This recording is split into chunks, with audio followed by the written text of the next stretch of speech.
سیاسی میدان کی ہر بڑی خبر سے آگاہ رہنے کے لیے ہمارے چینل آزاد سیاست کو سبسکرائب کریں اور بیل آئیکن کو پریس کریں۔ دیکھیے ڈی چوک پہ جو کچھ ہوا اس کے بعد پھر حکومتی کسی وزیر کا یا وزیروں کا مشترکہ طور پہ مذاق اڑانا، ٹھٹھا اڑانا، سستی اور گھٹیا بھانڈوں والی جگتیں کرنی اور کہ بھاگ گئے وہ اور ہم نے ایسی دوڑ نہیں دیکھی اور یہ اور وہ اور جو ہم یہ دیکھ رہے ہیں، یہ انتہائی پست شعور، انتہائی سستی اور گھٹیا مزاج کی طبیعت کی عکاسی کرتا ہے۔ یہ اس طرح کے لوگ، یعنی آپ اندازہ لگائیں نا کہ ایک آدمی کسی ہسپتال کے ایمرجنسی وارڈ میں جا کے کسی کو پٹی ہو رہی ہے، کسی کے بازو میں زخم ہے، کسی کے سر پہ زخم ہے، خون بہ رہا ہے، اور کوئی آدمی جا کے ان کو دیکھ کر قہقہے لگانے لگے اور ہنسنے لگے اور خوشی حاصل کرے لوگوں کو تکلیف میں دیکھ کر، تو اس طرح کے لوگ تو بیمار ہوتے ہیں۔ یعنی یہ لوگ جو ہیں یہ تو کسی نارمل معمول کی انسانیت نہیں ہے، یہ نہ یہ معمول کی نفسیات ہے، نہ ہی یہ معمول کا کوئی انسان اس طرح کی دوسرے کی تکلیف پر مذاق اڑا سکتا ہے۔ تو یہ تو بہت ہی افسوسناک رویہ ہے۔ ابھی میں اس کی مثال دیتا ہوں، برطانیہ میں فساد ہوئے، جھوٹی خبروں پر ہوئے، اور پھر ان فسادیوں کے ساتھ وہ نظام جس طرح سے نمٹا ہے وہ بھی ساری دنیا نے دیکھا ہے۔ انہوں نے نہیں دیکھا کہ کوئی خاتون تھی یا کوئی 70 کے قریب پہنچا ہوا بزرگ تھا یا 13-14 سال کا بچہ تھا، اور قانون کی طاقت پوری شدت سے نافذ ہوئی ہے برطانیہ میں، مگر آپ نے کسی ایک حکومت میں موجود کسی وزیر کا یا جو ہوم ڈپارٹمنٹ کے لوگ ہیں یا پولیس آفیسر، آپ نے کسی کو یہ قہقہے لگاتے ہوئے دیکھا؟ آپ نے وہاں پہ کسی کو یہ بڑکے لگاتے ہوئے دیکھا؟ آپ نے وہاں پہ، یعنی ایک سوشل فورس بن گئی ہے نا، وہ بھی تو ایک سوشل فورس ہے، پولیٹیکل فورس ہے، جو اینٹی امیگریشن انتہا پسند دانہ رویے، یعنی ان کا آپ نے مذاق اڑاتے ہوئے دیکھا؟ برطانوی وزیر اعظم نے فوراً ایک سپیچ کی تھی ان ہنگاموں پر، اور پھر جو لوگ گرفتار ہو رہے تھے ان پر بھی، بس اس نے کہا کہ وہ کبھی بھی یہ برداشت نہیں کر سکتا کہ قانون کو اس طرح سے ہاتھ میں لیا جائے، وہ قانون کی عملداری کو یقینی بنائے گا۔ اس نے کر کے دکھا دی، مذاق نہیں اڑایا۔ تو یہ معاملہ جو ہمارے ہاں دیکھنے میں آ رہا ہے، اس کا نتیجہ یہ ہے کہ ایک تو پہلے ہی، یعنی یہ جو وزیر اس طرح کا مذاق ٹھٹھا اڑا رہے ہیں، وہ اس لیے ان کا پلے ہے ہی کچھ نہیں، ان کو معلوم ہے کہ ان کی سیاست پہ تو جھاڑو پھر چکی ہوئی ہے، لیکن جو یہ وہ اپنی دکھا رہے ہیں، یعنی ایڈنگ انسلٹ ٹو انجری، یہ جو وہ کر رہے ہیں، اس کا جو قیمت ہے وہ صرف ان کی حکومت تو پہلے پلے کچھ نہیں ہے، یہ جو نظام البتہ سنبھالے ہوئے ہے، سسٹم جو چل رہا ہے پورے ملک میں، اس سسٹم کو اتنا نقصان تحریک انصاف نہیں پہنچا رہی جتنا اس طرح کے وزیروں کے بیانات پہنچا رہے ہیں۔ یعنی یہ اسٹیبلشمنٹ کو دیکھنا چاہیے کہ ایک تو پی ٹی آئی سے مقابلہ وہ کر رہے ہیں، باقی جو چیلنجز ہیں بلوچستان کے وہ تو اپنی جگہ ہی ہیں، لیکن یہ کہ جو ان کے ساتھی ہیں، پولیٹیکل ایلائز ہیں، وہ اس طرح کی باتیں کر کے، ٹھٹھا اڑا کے، مذاق اڑا کے، نفرت میں اضافہ کر کے، اور لوگوں کو یہ بتا کے کہ ہمیں یہ مذاق اڑانے کی آزادی اس لیے حاصل ہے کہ کوئی سسٹم ہمارے پیچھے کھڑا ہے، ساتھ کھڑا ہے، یہ اسٹیبلشمنٹ کے لیے، اس کے لیے یعنی آپ خود وہ سوچ لیں کہ اس سے یہ سپورٹ مل رہی ہے، اس کو سپورٹ کہتے ہیں، عوامی حمایت میں اضافہ ہوگا یا نفرت میں اضافہ ہوگا؟ تو میں ایسے لوگوں کے لیے اور اس رویے کے لیے بس اللہ سے دعائی کر سکتا ہوں کہ اللہ ہدایت دے، ہم سب کو ہدایت دے، ان کو بھی ہدایت دے۔ مولانا فضل الرحمان کی بے چینی یا ان کا جو عدم اطمینان ہے، اس کی وجہ وہی ہے جو ہر پاکستانی جانتا ہے۔ وہ اس پریشانی کا اظہار کر رہے ہیں، بہت سے لوگ اس پریشانی کا اظہار کر رہے ہیں۔ اسلام آباد میں جس طرح کا واقعہ ہوا، جس طرح سے حملہ کیا گیا، یہ بہت غلط تھا، اور ایسا ماضی میں کئی مرتبہ ہو چکا ہے۔ حملہ جو ہوا وہ غلط تھا، اور جس طرح سے پھر اس کو ڈسپرس کیا گیا یا جو طریقہ اختیار کیا گیا، اس میں جلد بازی کی گئی یا اسے کس طرح ہینڈل کیا گیا، اس کا جواب جو ہے وہ اکثریت جو ہے پاکستانیوں کی، ان کے جذبات وہی ہیں جو مولانا فضل الرحمان نے بیان کیے ہیں۔ اچھا، اب اس معاملے میں ایک بات جو ہمیشہ کی طرح حقیقت ہے، اور ضرورت اس کی نئی نہیں ہے، مطلب پہلے بھی اس کی ضرورت تھی، لیکن اب اس کی اہمیت مزید اجاگر ہو جاتی ہے جس حقیقت کی، وہ یہ ہے کہ اس وقت سوشل میڈیا کے ایپس ہوں، اس میں ٹک ٹاک ہو، فیس بک ہے، انسٹاگرام ہے یا ایکس ہے یا یوٹیوب ہے، اس میں اب جو رد عمل دیکھنے میں آ رہا ہے، اور اس میں جو فلم ٹیکنالوجی کا استعمال ہو رہا ہے، اس میں فلم ایڈیٹنگ کا استعمال ہو رہا ہے، اس میں پوری ایک ڈاکومنٹری میکنگ ہے، میوزک ہے، اسکرپٹ ہے، پکچرز ہیں، گرافکس ہیں، اس کے ساتھ اس کو اتنا بڑا ایک واقعہ بنایا جا رہا ہے، اس کو جلیانوالہ باغ سے مثال کے طور پہ ملایا جا رہا ہے، اور اس طرح کی ایک یعنی تعداد جو ہے نمبرز کی، آپ غور ضرور رکھیے گا کہ تحریک انصاف اپنے ہی کارکنوں کا ذکر کس طرح سے کر رہی ہے، اعداد و شمار کے حساب سے، انسانوں کے حساب سے کر ہی نہیں رہی. تو ہلاکتوں کے اعتبار سے بے پناہ ایگزیجریشن ہے، کوئی 50 کہتا ہے، کوئی 100 کہتا ہے، کوئی 200، کوئی 500، کوئی 1000.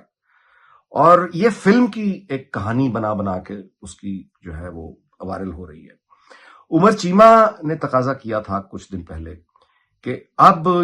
لازمی ہو گیا ہے کہ سکولز اور کالجز میں بچوں کو سوشل میڈیا ایک ایسنشل، ایک لازمی مضمون کے طور پہ پڑھایا جائے، تاکہ ہر بچہ اسکول کالج والا کم از کم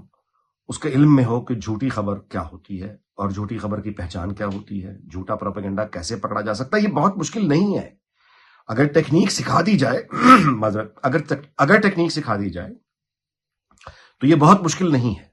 تو جس طرح سے اب اسکول اور کالجز میں عمر چیمہ کی تجویز کے مطابق سوشل میڈیا کو لازمی سبجیکٹ نصاب کا حصہ بنا کے اس کے امتحان ہو اور پڑھایا جائے کہ کیسے جھوٹی خبر کو آپ پہچان سکتے ہیں، یہ تو ایک لانگ ٹرم ہے نا. اس وقت جس چیز کی ضرورت ہے وہ یہ ہے کہ تمام ریگولر میڈیا ہاؤسز اور جو بھی ان کے سوشل میڈیا پلیٹ فارمز ہیں، یعنی ریگولر میڈیا کے سوشل میڈیا پلیٹ فارمز، وہاں پہ ان کو فیک نیوز اور جھوٹے پروپیگنڈے پر ایجوکیشن دینی چاہیے، کمپین چلانی چاہیے، شوز کرنے چاہیے، اور چھوٹی چھوٹی آپ کہیے چنکس کی صورت میں، یعنی تربیت والی ویڈیوز کے آسان الفاظ میں، کہ جو عام خواتین ہیں، بچے ہیں، مرد ہیں، وہ جب ان تک ایسی کوئی خبر وہ کہیں دیکھیں تو کون سے وہ 3 یا 4 اصول ہیں جو وہ فالو کریں تو وہ یہ جان جائیں گے کہ یہ خبر سچ ہے یا غلط ہے. تو اس کا کوئی طریقہ چنکس کی صورت میں یہ میڈیا ہاؤسز کا کام ہے کہ وہ بھی کریں اور حکومت کا کام ہے کہ وہ بھی کریں. بشرا بی بی نے جس طرح سے اپنی پارٹی کی لیڈرشپ کے بارے میں جو الفاظ استعمال کیا، جس طرح سے ان کو اکیوز کیا ہے، اور پھر اس کے رد عمل میں پی ٹی آئی کی سینئر لیڈرشپ میں جتنا غم و غصہ ہے، یہ بالکل ایک فطری بات ہے کہ کوئی پی ٹی آئی کی لیڈرشپ، یہ میجورٹی آف دم یہ سمجھتے ہیں کہ جب سے بشرا بی بی آئی ہیں عمران خان کی زندگی میں تو اس کے بعد بہت بیڈلی امپیکٹ ہوا ہے عمران خان کی پالیٹکس پہ، پالیسیز پر، اور وہ جو اثر ہے وہ نیگیٹو رہا ہے. ریزنٹمنٹ جو ہے وہ بشرا بی بی کے خلاف وہ عمران خان کے دور اقتدار میں بھی بہت تھی، کیونکہ عثمان بزدار، فرا گوگی وغیرہ اس کے سارے راستے وہیں سے نکلتے ہیں، اور ان کی جو بے جا مداخلت ہے اس پہ بہت ریزنٹمنٹ تھی. اور خاص طور پہ کوئی بھی سیاست میں دلچسپی رکھنے والا طالب علم ہوگا، وہ جب اس کے متضاد میں سوچے گا اور دیکھے گا تو وہ لازمی اس کے سامنے یہ حقیقت آ جائے گی کہ نون لیگ میں باقی جھوٹے الزام کی، سچے الزام کی سیاست اپنی جگہ، لیکن یہ واقعہ تو کبھی جھوٹا الزام بھی نہیں بنا کوئی ایسا واقعہ نون لیگ میں کہ وہاں جو ہے وہ پارٹی کی کسی میٹنگ کے دوران حسین نواز صاحب نے آ کے کسی سے بدتمیزی کر دی ہو، یا حسن نواز نے کسی سے آ کے بدتمیزی کر دی ہو، یا یہ کہ بیگم کلثوم مرحومہ جب نکلی مشرف کے زمانے میں جدوجہد کے لیے تو انہیں بھی اپنے زمانے میں اس وقت کی نون لیگ کے بہت سے لیڈرز پہ غصہ تھا. اس وقت اس زمانے میں بہت سے نون لیگ کے ایسے لوگ تھے جو بیگم کلثوم ان کے کنڈکٹ کو شاید پسندیدگی سے نہیں دیکھ رہی ہوں گی، لیکن انہوں نے کسی کے ساتھ کوئی بدتمیزی یا اس طرح کے ناموں سے کسی کو نہیں پکارا. یہی معاملہ پیپلز پارٹی کا بھی ہے. وہاں مثال کے طور پہ بختاور ہیں جن کے بارے میں یہ کہا جاتا ہے کہ وہ بالکل پالیٹکس سے ان کا کوئی تعلق نہیں ہے، تو اس طرح کی کوئی خبر بھی سننے میں نہیں آتی کہ انہوں نے کسی آفیشل کے ساتھ بدتمیزی کی ہو یا کسی پارٹی کے آفس رکھنے والے عہدیدار کے ساتھ بدتمیزی کی ہو. تو یہ ایک بدنصیبی ہے کہ چینج کا، تبدیلی کا نام لے کر، موریسی سیاست کا تانا دے کر ایک بالکل ہی اس کے مقابلے میں ایسا کلٹ بنا لینا جہاں پہ یہ سلوک ہو. اور میں اس میں بڑی یقین سے گزارش کر سکتا ہوں کہ عمران خان جیل کے اندر رہے یا باہر رہے، بشرا بی بی کے اس لب و لہجے پر وہ گرفت نہیں کرے گا، نہ وہ روکے گا، نہ وہ حوصلہ شکنی کرے گا. وہ تو ایک اور طرح کا کلٹ ہے، اور وہ دوبارہ سے پالیٹکس میں جب بھی متحرک اگر عمران خان ہوتے ہیں تو بشرا بی بی کا رول بالکل ایسا ہی ہوگا. وہ وہاں سے پیچھے ہٹنے کو تیار نہیں ہے. قاسم سوری نے جو ٹویٹ کیا ہے کہ عمران خان کی جان کو خطرہ ہے، یا اور بھی دیگر لوگ یہ سامنے آ کے اس طرح کے دعوے کر، یہ سب کے سب بچکانہ باتیں ہیں. یہ اگین وہی ایک خوف سے کھیلنا ہے، ڈر سے کھیلنا ہے، لوگوں کو مستقل یعنی استحکام نہیں آنے دینا، یعنی یہ کہ ایڑیوں پہ کھڑے ہو کے لوگ ہر وقت اضطراب کا شکار رہیں. اس طرح کی باتیں ہیں، اور اس کا علاج یقینی طور پہ وہی ہے کہ آپ جھوٹی میڈیا اور جھوٹے پروپیگنڈے پر ایک کاؤنٹر کرنے کے لیے ایک باقاعدہ ایکیڈیمکلی اس کو ڈسکس کرنا چاہیے اور کمپینز چلنی چاہیے. بٹ اس وقت دیکھیے بات یہ ہے کہ اگر پی ٹی آئی کے سپورٹ بیس چونکہ ڈراموں فلموں کو بہت زیادہ غور سے دیکھتا ہے تو انہوں نے کئی شوز اور فلمز ایسی دیکھی ہوں گی جس میں ایک سادہ سی حقیقت بیان کی جاتی ہے کہ لوگ فرمائشیں کر کے گرفتار ہوتے ہیں. وہ لوگ جو یعنی اگر کسی کرائم میں ہوں اور پالیٹکس بھی کرتے ہوں یا صرف پالیٹکس بھی کرتے ہوں اور ایجیٹیشن وغیرہ چل رہا ہو تو وہ جو گرفتاری خود فرمائشی گرفتاری ہوتی ہے وہ کیا ہوتی ہے؟ وہ یہ ہوتی ہے کہ آپ وہاں محفوظ رہیں گے. جب آپ حکومت آپ کو گرفتار کر لیتی ہے, آپ جیل میں ہوتے ہیں, تو آپ کی سلامتی کی ذمہ داری ساری کی ساری اس جیل انتظامیہ پر چلی جاتی ہے, حکومتوں پر چلی جاتی ہے. تو جب عام طور پر یہ ہوتا ہے, عام طور پر, تو خاص طور پہ تو اس سے بھی آگے والی بات ہے نا, عمران خان جتنا محفوظ جیل میں ہے اتنا محفوظ وہ اپنے گھر میں نہیں ہو سکتا, باہر راستوں میں نہیں ہو سکتا, کیونکہ اس وقت اگر اسے کچھ ہو گیا تو اس پہ تو اسکیپ کوئی نہیں ہے. نہ حکومت کے لیے کوئی فرار کا راستہ بچتا ہے, نہ جیل انتظامیہ کے لیے فرار کا راستہ بچتا ہے, نہ بیوروکریسی کے لیے فرار کا راستہ بچتا ہے. یہ تو عام سطح کے لیڈرز بھی جو ہوتے ہیں جیل میں, اگر ان کی طبیعت خراب ہو جائے تو فوری طور پر ان کو میڈیکل کی سہولیات اسی لیے دی جاتی ہیں کہ ان کا نواز شریف مثال کے طور پہ, یعنی جب طبیعت اس حد تک خراب ہو گئی اس وقت کی میڈیکل رپورٹس کے مطابق کہ لگا کہ جان کو ہی خطرہ ہے, تو عمران خان جیسا آدمی بھی جانے کی اجازت دینے پہ مجبور ہو جاتا ہے. یہ بالکل ہمارے ماضی قریب کی بات ہے. یہی معاملہ جو ہے وہ عمران خان کے ساتھ ہے. بالکل تسلی رکھیں, جب تک وہ جیل میں ہے اس طرح کی کوئی بات کہ کوئی ان کو زہر دیا جائے گا یا یہ کیا جائے گا, کون ایسا کام کرے گا؟ اگر انہیں یہی کرنا ہے, بائی دا وے,